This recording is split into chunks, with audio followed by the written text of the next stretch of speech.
Hello, hello, salam alaikum mes amis, j'espère que tout le monde se porte bien. Moi ça va super comme d'habitude.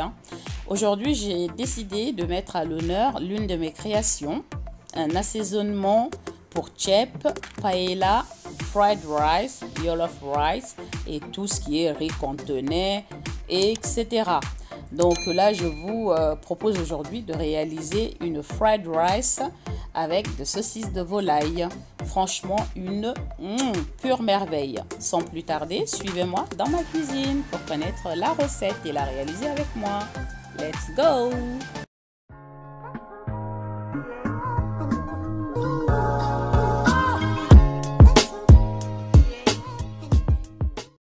Il vous faut 450 g de carottes,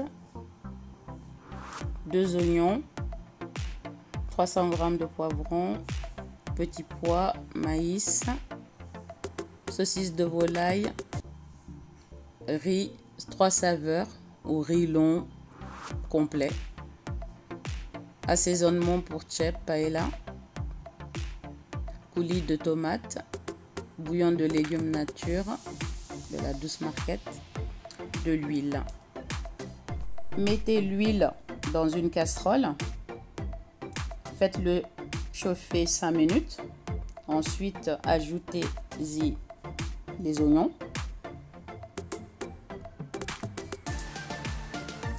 Mélangez et laissez dorer quelques minutes, environ 5 minutes.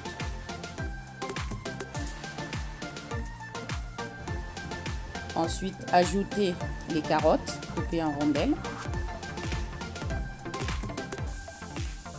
Mélangez et laissez encore cuire 5 minutes. Au bout de 5 minutes, mélangez à nouveau.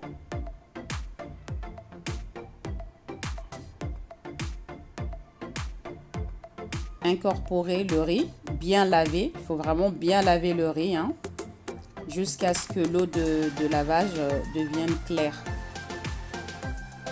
Vous n'êtes pas obligé de prendre du riz 3 saveurs. Là, j'avais ce riz-là ici, j'avais envie de l'utiliser. Donc, vous pouvez prendre à la place du riz long complet. Ou même du riz parfumé. Mais bon, long complet, ça serait bien. Mélangez et laissez rissoler le riz encore quelques minutes aussi. Afin que tout le parfum des oignons et des carottes soit bien imprégné au riz.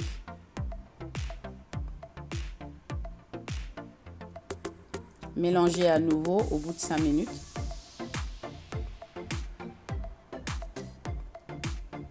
Prenez une casserole qui ne colle pas.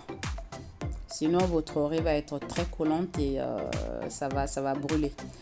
Ensuite, ajoutez les petits pois. Vous pouvez prendre du petit pois frais ou du petit pois surgelé. Ici, en l'occurrence, moi, c'est du surgelé. Mélangez à nouveau et laissez cuire encore quelques minutes. Ajoutez le bouillon de légumes nature de la douce marquette. Une création encore de la douce marquette. Vraiment une dinguerie, ces épices.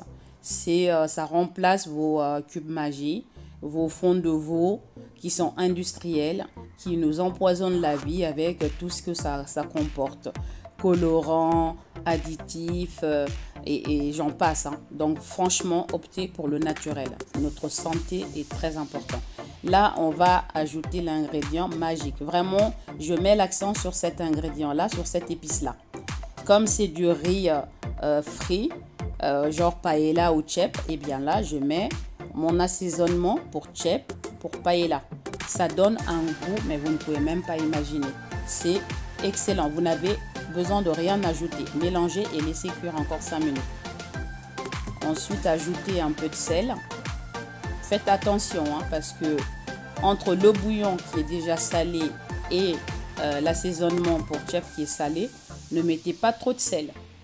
Goûtez toujours, mettez toujours un peu d'abord, goûtez. Et si jamais il n'y a pas assez, vous rectifiez. Mais ne mettez pas trop d'un coup. Mélangez et laissez cuire encore 5 minutes. Là, ça fait 5 minutes que ça cuit toujours. Je fais ceci pour que tous les éléments soient bien imprégnés, le goût soit bien prononcé. Là, je vais maintenant incorporer mon coulis, la purée de tomates.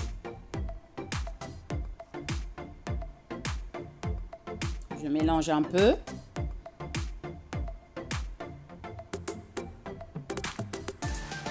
Je laisse cuire encore un peu, 5 minutes, et au bout de 5 minutes, j'ajoute l'eau.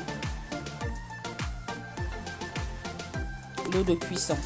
Ici, en l'occurrence, pour 1 kg de riz, puisque c'est du riz long en fait, long, donc j'ai dû prendre 1,5 litre d'eau. Pas une goutte de plus, pas une goutte de moins.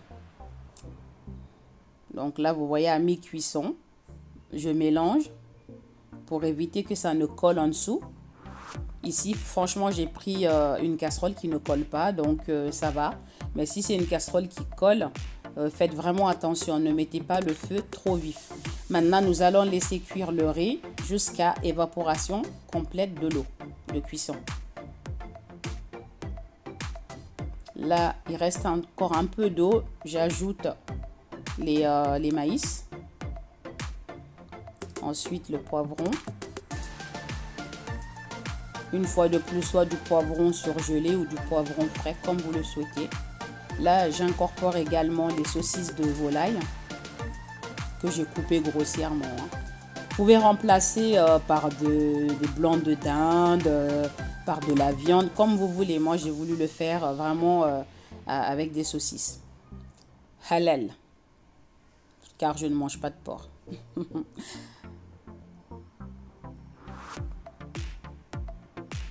Ensuite, on mélange bien.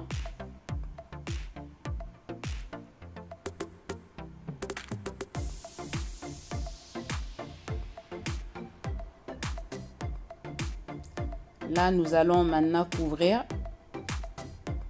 et laisser cuire encore une vingtaine de minutes. 20 à 30 minutes à feu doux. Vraiment feu très doux. Parce que là, il n'y a plus d'eau.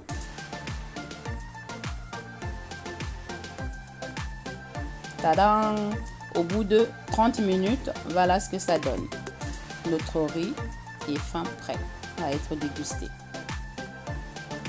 Voilà. Vous remarquerez que ça a bien gonflé. Au départ, c'était presque au milieu de la casserole. Et bien, comme on le sait, le riz, quand ça cuit, ça gonfle, ça double de volume.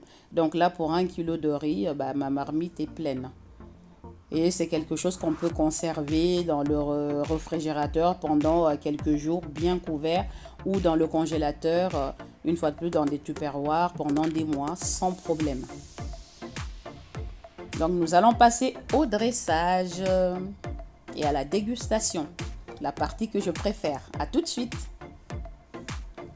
Voilà mes amis, nous arrivons à la dégustation. Donc là, c'est vraiment une recette très facile à faire, simple et voilà, et délicieusement bon comme d'habitude. Là, je ne me confonds pas en dialogue, en blablabla. Je mange, on passe à l'attaque sans problème. Donc là, c'est excellentissime. Franchement, le goût de mon épice, c'est une dinguerie, je vous assure. Maintenant, comme je vous dis, je ne fais pas trop de commentaires, je déguste. J'attends que vous passiez commande pour mes épices 100% naturelles, fait vraiment maison artisanalement à base de produits frais. Produits vraiment frais, je mets l'accent dessus. Donc, c'est des légumes frais que j'achète, que je sèche, que je moue avec une pointe de sel et le tour est joué, le plein de vitamines. Et mes épices, c'est des sélections d'épices d'exception. Et du coup, je fais des mélanges uniques que vous ne trouverez pas ailleurs. Ça, je vous le garantis. Même en lisant la notice, enfin les ingrédients, vous vous rendrez compte que il n'y a pas... C'est spécial, quoi. Donc, je vous attends sur mon site internet dont l'adresse s'affiche en barre d'infos. Donc, je vous y attends. Et n'hésitez pas à liker, à partager et à vous abonner si ce n'est pas encore fait. Merci de me suivre tout le temps dans ma cuisine. Vous êtes de plus en plus nombreuses à vous abonner à ma chaîne et à me poser des questions. C'est avec un réel plaisir que je vous réponds. Je vous dis à bientôt pour la prochaine recette. Bye bye. Ciao, ciao. Salam alaikum.